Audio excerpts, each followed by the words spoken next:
My name's Casey, and I never imagined I'd have to protect the life I'd built from the very people who were supposed to love me.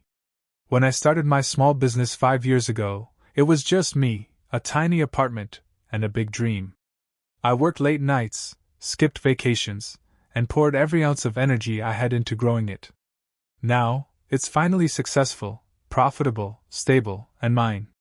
But I never thought my own mom would try to take that away from me, for someone who barely knew me. It started subtly. My mom, who I've always had a complicated relationship with, began calling more often, asking how the business was doing, what I was earning, if I had thought about sharing the blessing. I thought she was just curious. We hadn't been close in years, especially after she left my dad and moved in with her new boyfriend, Ron, when I was still in college. Since then, she's only reached out when she needed something. I've learned to manage my expectations. But this time was different. One evening, she invited me to dinner at their place. I wasn't excited, but I agreed, thinking maybe she was genuinely trying to reconnect. That's when I met Caleb, my half-brother. Apparently, Ron had a son from a previous relationship, and he had just moved in with them after taking some time off to figure out his life. At dinner, my mom and Ron praised Caleb nonstop. He was smart, creative, just needed a chance. Then they dropped it on me, casually, like it was no big deal. They wanted me to make Caleb a co-owner of my business. Not a job offer. Not a trial run. They wanted me to give him half. Just like that. I laughed at first, thinking it was a joke. But the way they looked at me, dead serious, it chilled me to my bones. My mom said I owed it to her, that she sacrificed everything to raise me. Ron claimed Caleb could help bring new energy into the business. I sat there stunned, feeling like I had stepped into someone else's life. When I refused, their tone changed. The sweet dinner conversation turned cold. My mom called me ungrateful. Ron told me I didn't know who I was messing with. Caleb didn't say much, he just smirked like he already knew how this was going to end. I left that night shaking. I tried to move on, but things only got worse. Strange messages, veiled threats, rumors being spread. My own mother turned against me. The pressure was unreal. That's when I made the hardest decision of my life. I cut them off completely. Blocked numbers, no contact, nothing. I needed to protect myself. But I didn't know then that walking away would uncover something deeper, a truth that had been hidden for years. And once I saw it, there was no going back. I didn't sleep that night. I kept replaying every word from that dinner in my head, my mom's guilt-tripping voice, Ron's arrogant tone, and Caleb's smug look. It all felt like some kind of trap, but I couldn't understand why they were so desperate for something I had worked so hard for. My business wasn't some giant corporation, it was a small online retail store I built from scratch. But it was mine. Every cent, every customer, every little win. I earned it. The next morning, I sat in my office and stared at my laptop. I knew I had to protect what I'd built. I called my lawyer and asked what my options were, just in case things escalated. I didn't tell him the full story yet, just that someone was trying to pressure me into giving up part of my company. He advised me to keep everything documented, just in case. That call made me realize how serious this could get. Over the next few weeks, I noticed more strange things happening. A few clients messaged me saying they'd heard rumors that I was stepping down, and that new management was taking over soon. I was shocked. I had no idea how that information got out. Then I got an email from someone claiming to be interested in buying into the business, only the name sounded familiar. When I looked it up, it was connected to one of Ron's old business ventures that had shut down years ago. That's when I started to really worry. I tried reaching out to my mom one last time, hoping we could talk calmly. I just wanted to understand why she was doing this. She didn't answer my call. Instead, she texted me, "You'll regret this if you keep pushing us away. You can't survive on your own forever." That message didn't even sound like her, it sounded like Ron. I started digging a little into Ron's past. I had never bothered before, but something wasn't adding up. A quick online search showed that he'd been involved in at least 2 failed businesses. One of them had ended in a lawsuit. The other quietly shut down, leaving investors angry. There were rumors online about shady deals, fake partners, and even accusations of identity manipulation. None of it was confirmed, but it was enough to make my skin crawl. Caleb, on the other hand, had almost no online presence. No school records, no job history, no projects, just a couple of blurry photos on social media and a lot of posts about manifesting wealth and shortcut success. He was the type of guy who believed the world owed him something, and it looked like they'd decided I was the shortcut they were going to take. Still, what bothered me the most wasn't the threats or the schemes, it was that my own mother was part of it. I kept wondering if she really believed what she was doing, or if she was being manipulated too. Either way, the person who raised me was gone. And as much as I wanted to believe she'd come to her senses, the way things were going, I knew the worst was still ahead. About a week after I blocked them, I got a letter in the mail. It wasn't from a lawyer or a business associate, it was handwritten, no return address. Just my name and my home address on the envelope. Inside was a single sheet of paper that said, "We warned you. This isn't over." My stomach dropped. It felt like a bad movie, only it was real. Someone knew where I lived. I felt exposed, unsafe in my own space. I installed a security camera the next day and started checking over my shoulder more than usual. I tried to focus on work, but it wasn't easy. Orders were slowing down. A few loyal customers messaged me saying they'd heard bad things about how I ran my company. One even said someone had contacted her pretending to be me, offering a fake discount code. That's when I realized they weren't just threatening me anymore, they were actively trying to ruin my business from the inside. I began to wonder how far they'd go. The scariest part was not knowing who was behind each move. Was it Ron? Caleb? My mom? Or were they working together, feeding off each other's bitterness and greed? The pressure was getting to me. I found myself questioning every call, every email, every unfamiliar face near my building. I started sleeping less, eating less. I was on edge constantly, but I couldn't back down. If I gave in now, everything I worked for would be gone. Meanwhile, there was another angle I hadn't fully thought through: my dad. He and my mom had divorced years ago. They barely spoke after that, and I stayed with him during most of my teenage years. We weren't super close, but he'd always been quietly supportive. I hadn't told him anything yet. Honestly, I didn't want to drag him into the mess. But something told me he might know more than he let on. So I called him and asked if we could meet in person. We met at a quiet cafe across town. When I started explaining what was happening, I expected confusion, or even disbelief. But his face changed the moment I mentioned Ron's name. He leaned back in his chair, crossed his arms, and said, "You need to stay away from that man. Your mother made a mistake bringing him into your life." That sentence hit me like a slap. There was something in his voice, fear, maybe regret, that made me realize this went deeper than I thought. When I asked him what he meant, he hesitated. He looked around, lowered his voice, and said, "Ron's not just some failed businessman. He's done things I can't prove, but I've heard enough to know he's dangerous." I pressed him for more, but he clammed up. Said it wasn't safe to talk in public. He promised he'd tell me everything soon, but that I needed to be careful. I left that cafe with more questions than answers, my heart pounding. Something big was being hidden from me, and I was right in the middle of it, alone, confused, and surrounded by lies.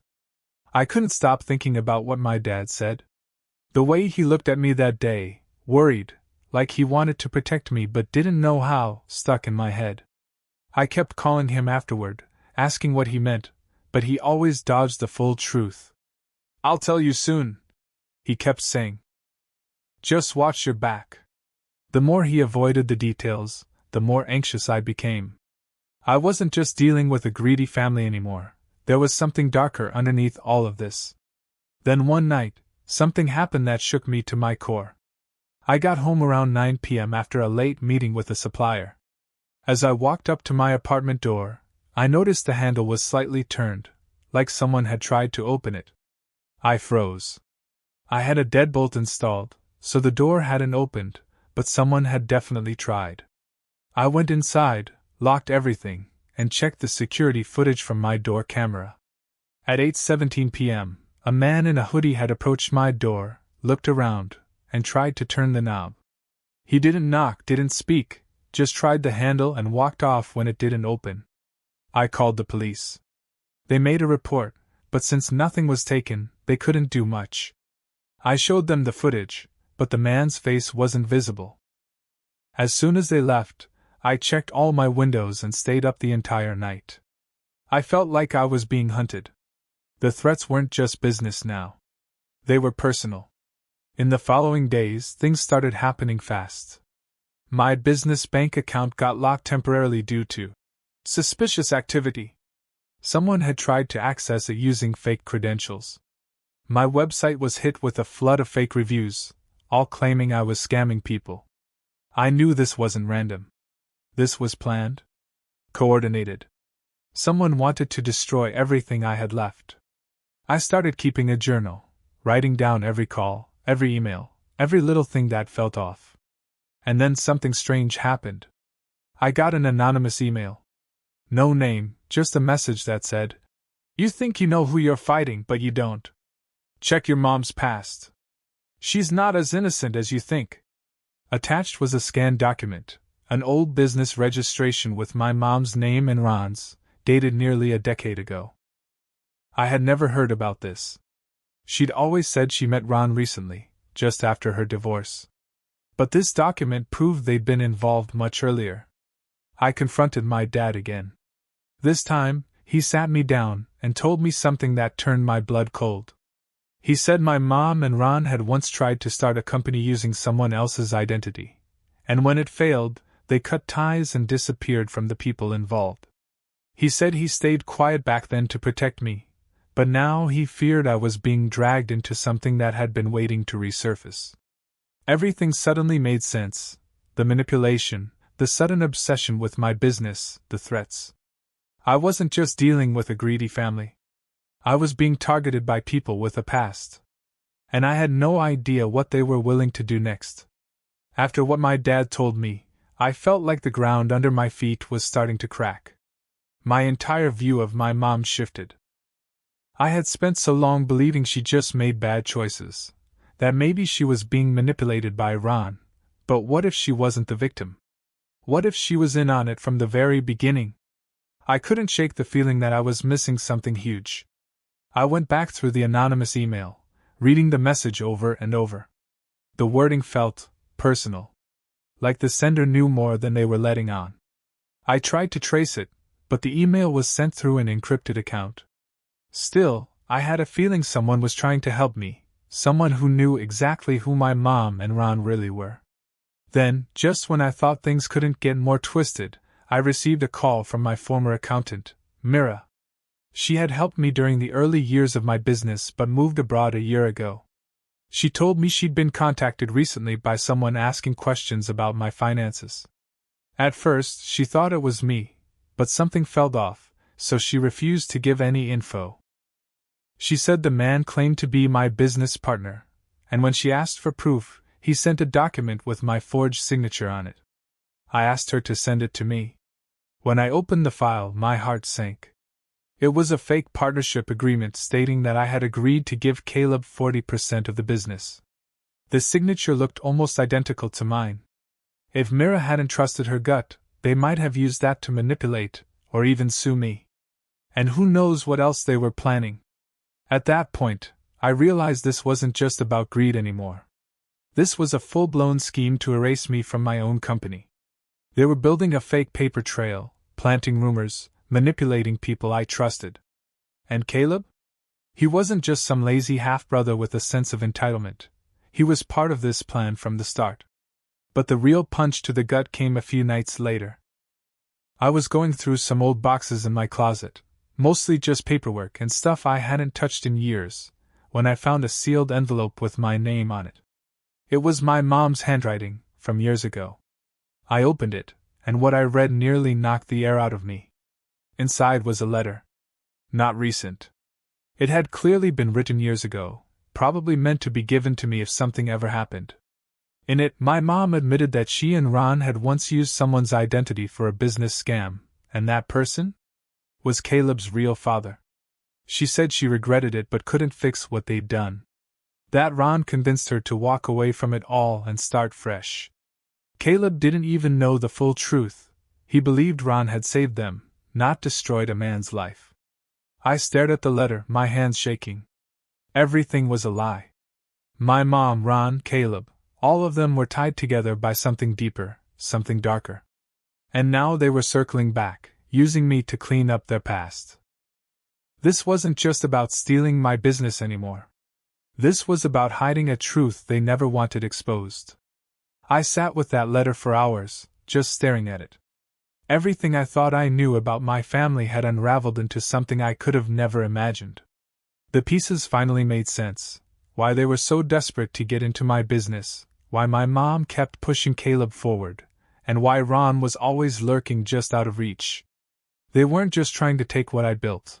They were trying to cover their tracks. My business had become their last shot at rewriting history, making the past disappear. But I wasn't going to let them. The next morning, I went straight to my lawyer. I gave him the forged contract, the anonymous email, and even the letter my mom wrote. He read every word, his expression growing more serious by the minute. "This," he said, holding up the documents, "is enough to file a restraining order, and possibly open a case for fraud and attempted identity theft. But if you really want to stop this, we need to hit back publicly. Hard." We filed the restraining order first. Then I made a decision I never thought I would. I went public. I posted a detailed but carefully written statement on my business page. No names, no accusations that could be traced to any specific person. Just facts. I explained that there had been multiple attempts to forge documents, tamper with my accounts, and spread false rumors about me and the business. I let my customers know I was fighting to protect what I had built, and that legal action was underway. The response was overwhelming. People rallied behind me, loyal clients, fellow small business owners, even some former friends of my mom who messaged me privately, saying they had seen this behavior from her and Ron before but didn't know how deep it ran. That gave me the strength to keep going. A few days later, the police contacted me. Someone had tried to access my bank account again, but this time, the attempt was traced. The IP address led straight back to Ron's house. It was the final piece of proof we needed. Charges were filed, and an investigation was opened into both Ron and Caleb for attempted fraud and harassment. My mom wasn't charged. There wasn't enough to link her directly, but the damage to our relationship was already done. But just when I thought it was over, I got one last surprise. A woman showed up at my office. She was quiet, in her 40s, holding a folder. She introduced herself as Angela, the daughter of the man Ron and my mom had scammed all those years ago. The man Caleb believed was his father. She said she'd seen my post and recognized the details. Inside her folder were copies of police reports, legal claims, and old photos. She had been searching for years, trying to expose what really happened to her dad. And now, because I stood up and refused to be manipulated, she finally had the proof she needed. We sat there, two strangers brought together by a tangle of lies, both carrying the weight of a story that had taken too long to be told. And as I looked at her, I realized this wasn't just about saving my business. It was about finally exposing the truth that had been buried for too long. Angela and I stayed in touch after that day. We shared documents, timelines, everything we knew about our connected pasts. For her, it was about closure, proving what her father had gone through and making sure people knew the truth. For me, it was about rebuilding my life after it had been torn apart by the people who were supposed to protect me. Somehow, in the middle of all that mess, we both found a kind of strength in each other's stories. The legal process took months. Ron was charged with attempted fraud and identity theft. Caleb ended up with a lesser charge because of his age at the time of the original scheme, but he was banned from having any legal or financial involvement with my business going forward. My mom, despite everything, never reached out again. Not to apologize. Not to explain. She disappeared from my life just as quickly as she'd stormed into it. And honestly, I was okay with that. Some goodbyes don't need closure. Sometimes, walking away is the closure. My business took a hit during the whole ordeal, but in the long run, it bounced back stronger. The community support meant everything. Customers who had once been unsure returned with words of encouragement. A few even said my honesty made them trust the brand more. I added extra layers of security, both digitally and legally. I wasn't going to let anything like this happen again. As for my dad, he became more involved in my life again. We started having weekly dinners, nothing fancy, just quiet, honest moments that helped me reconnect with someone I'd unintentionally pushed away. He admitted he regretted not warning me sooner, but I didn't hold it against him. We were all dealing with shadows we didn't fully understand back then. Angela eventually published a story online about her father's experience. It didn't name names but detailed the manipulation, the lies, and the damage done. It went viral within a few small business circles. Her father finally got the recognition he deserved, and she finally found peace in telling his truth. That story helped others come forward too, people who had been silenced, tricked, or pushed aside by people they trusted. It became something bigger than both of us. Looking back, it still feels surreal. I never imagined that saying no to my mom and her boyfriend would unravel something this deep. But I've learned that sometimes the hardest thing you can do is stand your ground, even when it's your own family pushing against you. Trust doesn't come from blood alone. It comes from actions. From truth. From choosing what's right, even when you're standing alone. I lost people I once loved, but I found something more important: my voice. My independence. And a community that saw through the lies and stood by me anyway. If there's anything I've learned from this, it's that protecting what you've built isn't selfish, it's survival. And when the truth finally comes out, it's louder than any lie ever told.